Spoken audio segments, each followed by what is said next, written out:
Hey guys, Paul here. Welcome back to the channel. So today a really cool brand new rear entertainment display for Tesla Model Y and Model 3 to share with you. This is the latest version of the rear entertainment display. So this one has so much more functions compared to the previous version. This version could connect to both wireless Bluetooth headphones and wireless Bluetooth game controller. So today I will show you what comes in the box and how to install. Step by step, should be really easy to install, and then I will show you how this look in my Tesla Model Y, and we will go through all the functions and setting on this display. So for those of you who are new to the channel, don't forget to subscribe for awesome contents like this, and don't forget to check out new merch just right below this video. Now let's go.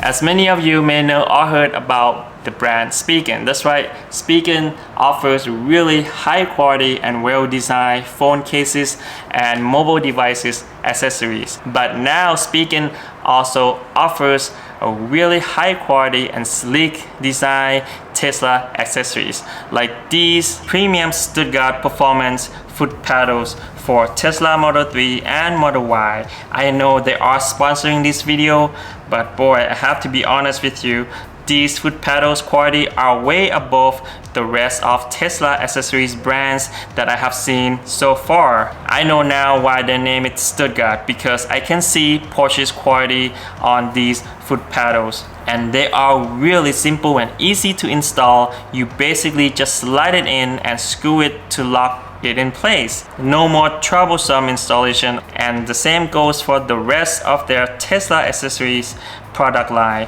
As you can see here, if you are interested, don't forget to check out new Tesla accessories from Spigen. I'll make sure to put the link in the description down below. Thank you so much, Spigen, for sponsoring this video. Now let's open the box. Let's see what comes in the box of this latest version rear entertainment and climate control display for Tesla Model 3 and Model Y. So these came in the box, the display itself, and then a trim removal tool, and a USB-C to USB adapter.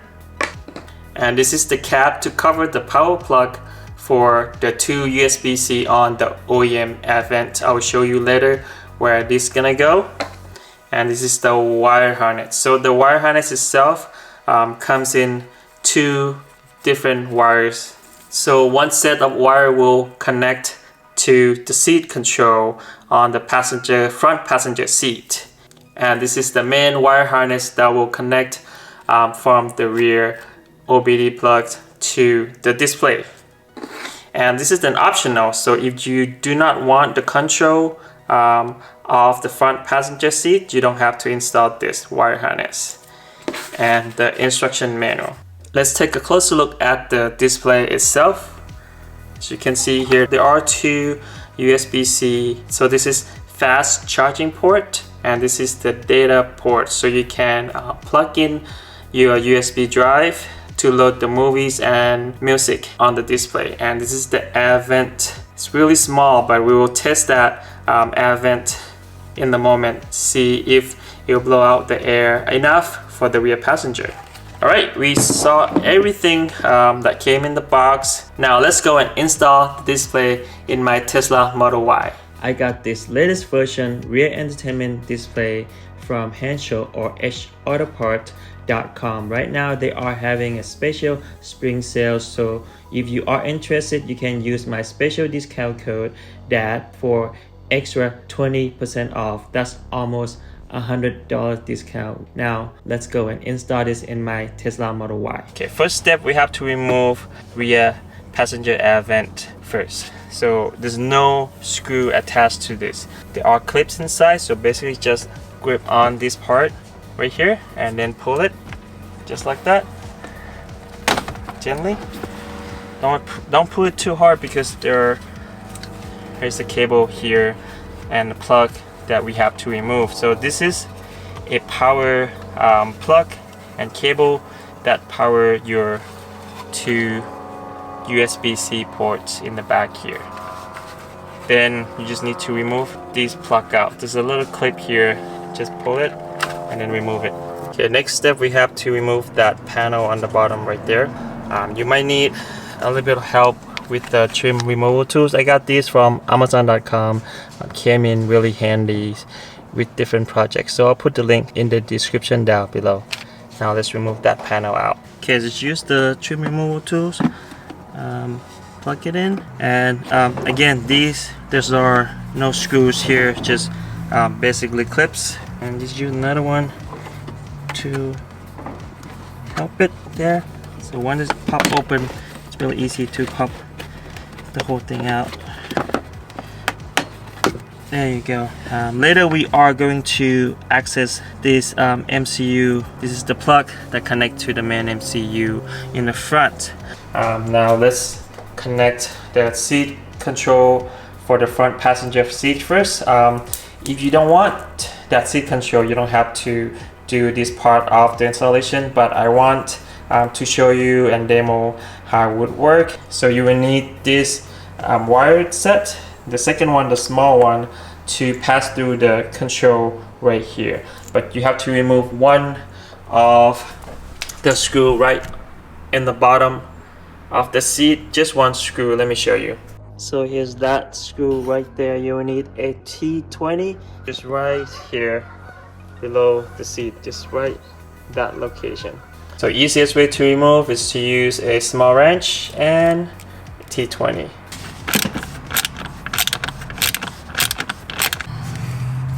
Okay, so the screw just came out. And then you should be able to just pull it out. After you pull it out, all you need is to gain the access right here, so you don't have to pull it out all the way. Just pop the front part out. Okay, so first just thread the wires that this side to connect to the display to the bottom of the seat first. So just thread it down, and then we'll get the pass-through access from here. So just pull out the old one, and then connect the pass-through to the one from the car, and then connect the one from Handshow to the controlling panel back in there.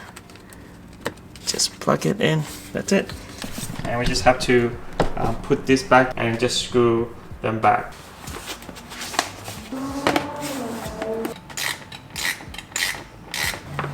Okay, after that I just ran the wire just underneath the seat, and then it goes to here, and then just push the wire in here, so just hide it, and it goes here. So this is the wire that we are going to plug into the main plug. Before we disconnect the OBD plug in the back, make sure you turn off the car first. So turn off the main power of the car, just go to safety, and then power off. Now the power is off, ready to get the pass-through plug in here. So blue is the plug from the car, white is the plug from display. So we are going to undo the plug from the car first.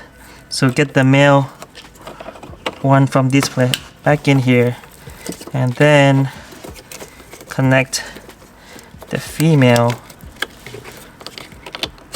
to the one from the car. That's it.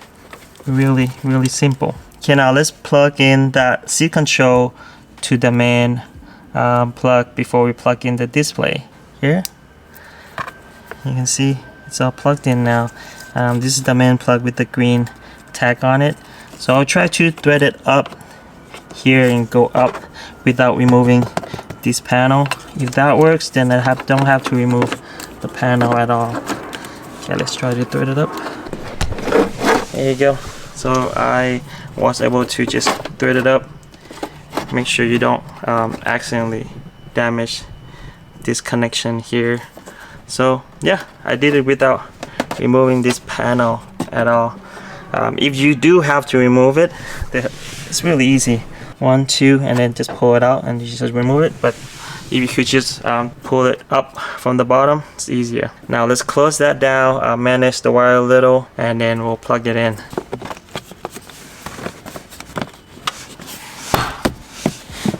Remember that cap that I showed at the beginning of the videos when we opened the box?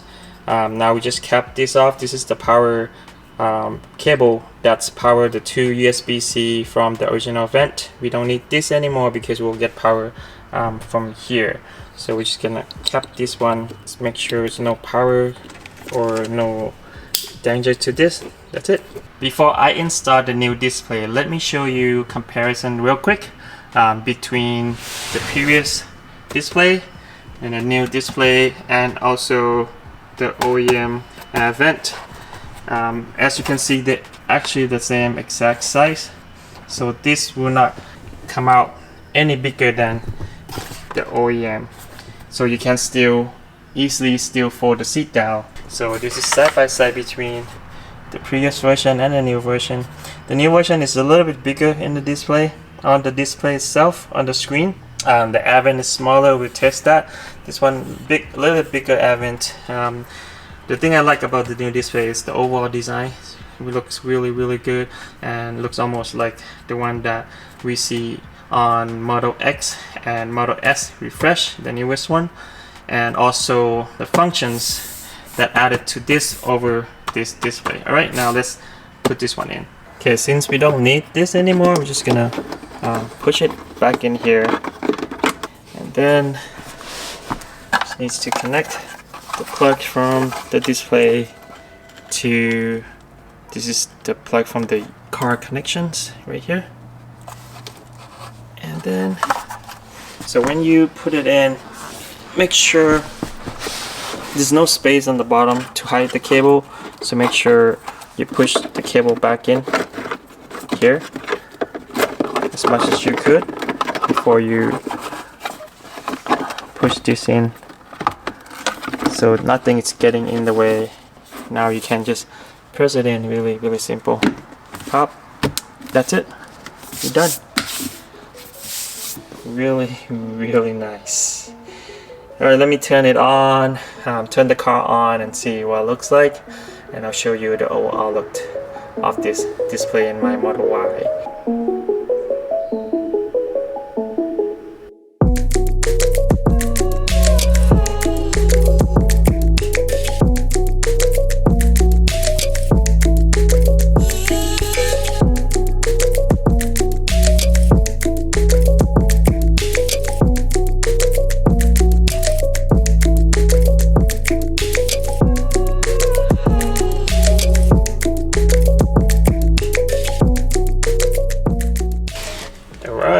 It's up and running now. Let's go through the user interface real quick, and just basic control first. My first impression is the UI, the user interface, so much better than the previous version. This looks almost like the one from Tesla Model S and Model X, as you can see here. This is the temperature control for the heated seat and the seat control. So let's try the seat control first. We're already on this page.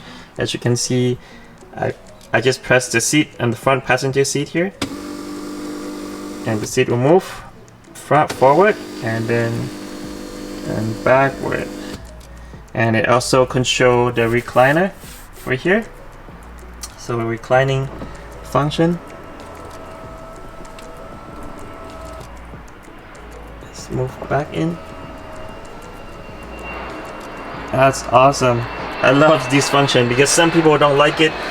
They have a kid in the back. Small kids will mess around with it, but I have an 8-year-old daughter. She likes to have these functions a lot. So when she sits in the back and no one's sitting in the front, she can just move it by herself, which is really useful for me. And this is the heated seat in the back. You can control all 3 seats, and you can control level 1, level 2, level 3, and then off. Same all the seats. So I'll leave this one on and test it. As you can see there, the main climate control is off. Let's see if this still works with the main climate control off. So I'm gonna sit right here in that seat over there, which is this seat right here. Right, I can feel the heat's coming in, so it's working without the main climate control being on. But if you want to control, let me turn this one off real quick, control the climate in the back here or turn it on, this won't turn on. As you can see, there's no air coming out on the display. You have to turn on the main climate control first. So that's on. Now you see the air is coming out. I can feel the air right now. So you can control the temperature here. But noted that when you control the temperature in the back, right here, you are controlling the temperature of the driver, but not the passenger, because Tesla Model 3 and Model Y came in default with two separate climate controls, only driver and the passenger, not the rear seat. So whatever rear seat get the climate, it's whatever the driver adjusting to, because as you can see, the vent is much smaller than the previous version. Try to go to the middle. See, if I sit here, and it's not adjustable.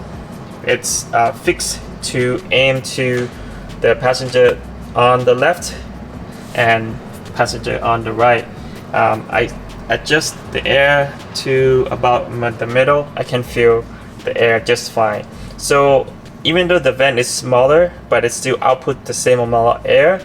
So I think it still works. It looks so much better though. Totally worth it. Another thing is that on the Model S and Model X, the vent is about this same size, but I believe it's being up here. Okay, one more thing I forgot to mention. When the climate control in the front, it's on, you can control on off in the back here. So if you do not want any climate control in the back, you can turn it off, or if you want it, you can turn it on, and also temperature, which is really helpful. Now this is the main app interface, which is much better than the previous one again. So it came in with YouTube. Let's try to start it real quick so we know how much faster is this processor compared to the previous one, because the previous one has a little delay. The processor is not that fast. Let's turn it on. So this is real time. I didn't skip anything. So let me try to play some video. There you go. Try to play my own video.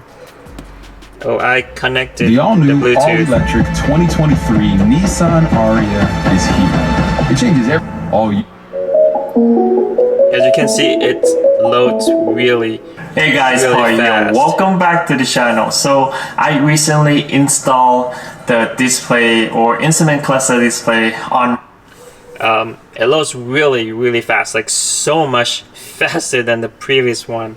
It's like 3 or 4 times faster than the previous display. And one more thing, I connected to Bluetooth, and I'll show you later how to connect it Bluetooth to the car. So I connected it. I don't think this is the display issue. I think it's the Bluetooth connections to the car issue. The video still has like a split-second delay when the sound output and the video runs. The sound has like a 1 second delay to it. I don't think they can fix on the display at all, because I tested on the phone, it still does the same thing. This display has ability to connect to both Bluetooth headphone and the Bluetooth game controller pad. I will show you next. So this shortcut here is home, time, and this the sound, and go back, and I think this is the recent app. So you can download a lot of apps from the Google Play Store right here. So just connect to your account, and then you can download the games, streaming apps. I downloaded a few of them from here. So I downloaded, I tested. Amazon Prime works fine. It works great. Can play the movies, as you can see here.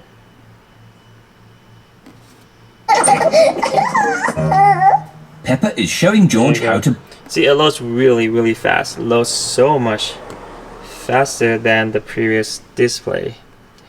And you can also, let me show you quick, you could also download the videos down to the internal memory of this display, which is really awesome.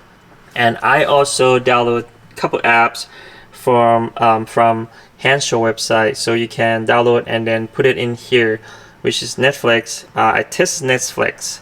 Netflix works great. Let me show you quick. Full swing on that really cool show. Of course, as you can see, you can play. Better setup, more difficult than everyday tour events. Are you that you did do it? Everything changes. Okay, let's go back. So now we know Netflix works. I try to connect to Disney Plus, but somehow Disney Plus doesn't work. So this one doesn't work, but at least the Netflix works. I'm glad that works. HBO, that's from the Google Play Store. You can download it there. So HBO also works. So when you want to connect the sound output to the car via Bluetooth, just go to Android setting right here, and then you go to connected devices right here. Then you can pair new devices. Add pair new device. Now it's connected to my car. You see, just hit pair new device, and then you go to source and then Bluetooth in the car, and then add the new connection. So when you find this display, just find this name right here, QCOM-BTD, and just click connect. That's really easy. Now let's try to connect the headphone to this display, because the previous display you cannot connect to the headphone or the game controller. Now you can connect both at the same time, which is really good functions to have on this rear display. Now let's connect the headphone real quick. So it's turned on, should be on right now. Pairing. Alright, so I connected before, now it's connected to this display. So basically the same thing, you just select pair device, and then you see the headphone activate. Just select connect, and then now it's connected. Okay, as you can see here, I have the headphone connected to the display. Let me try to play it. I know you cannot hear anything here, but I can hear it. When I connect to the headphone, let me stop right here. When I connect to the headphone via Bluetooth, with the display, does not have any delay when the audio is playing on my headphone at all. So it's no delay on the headphone. I can confirm with you on that. Now let's try to connect the game controller. So I just connected the game controller to the display right now. As you can see here, it's connected. So both headphone and the controller connected to the display. Okay, so I have both the controller and the headphone connected right now. I'm gonna try to play the game. I can hear the sound for sure. Now let's try to play the game so I can control it. As you can see, it's loading real time right now. It's really fast. I'm impressed. Okay, let me try to play the game. Yeah, it works. That is awesome. So any game controller should works. You know, the Bluetooth game controller, Xbox should works with this display too. That is really cool. Here, I think you can hear it from here. This is the headphones. Just wanna see if it can. Yeah, it takes. I also tried to connect two Bluetooth headphones at the same time. As you can see here, both are connected. One is Bluetooth headphone and one are the Bluetooth earpods. But I can only activate one at a time. As you can see here, this one is activating right now and this one's not. So if I select this one is activate, this one will be deactivated. This display also has the CarPlay function, so just select on Z-Link 5 app on the display and then turn on the Bluetooth on your phone, and the Z-Link app, this is the name of the display Bluetooth. Just connect to that and should be connecting to the display right now. There you go. So it's really easy and quick to use, and you can use all the apps in the CarPlay from here. And if you have Android phone, you can use this app right here, and then you can connect to your Android phone to use the Android Auto. You can also use this display while the car is driving by connecting the internet or Wi-Fi to your cell phone Wi-Fi hotspot. So just turn it on and then just find a Wi-Fi hotspot here, type in the password and just click connect. As you can see now, it's connected to the phone. Now let's test it while the car is driving. Okay, now the car is driving right now. Let's try the display if it could play the video while it's moving. And Model Y. So today I'll show you what comes in this box, and then this display. So the display is, I'll put this out to the speaker of the car and it's playing YouTube. It's awesome. So now we know you can watch the video while the car is on the move. Wireless. Wow, this display is definitely an awesome upgrade compared to previous display, both design and functionality. Thank you so much guys for watching today's video. I'll make sure to put the link for this display in the description down below. Also special discount code for you. Don't forget to click like if you like the video. Don't forget to subscribe for awesome future contents like this. We'll see you on the next video. Peace.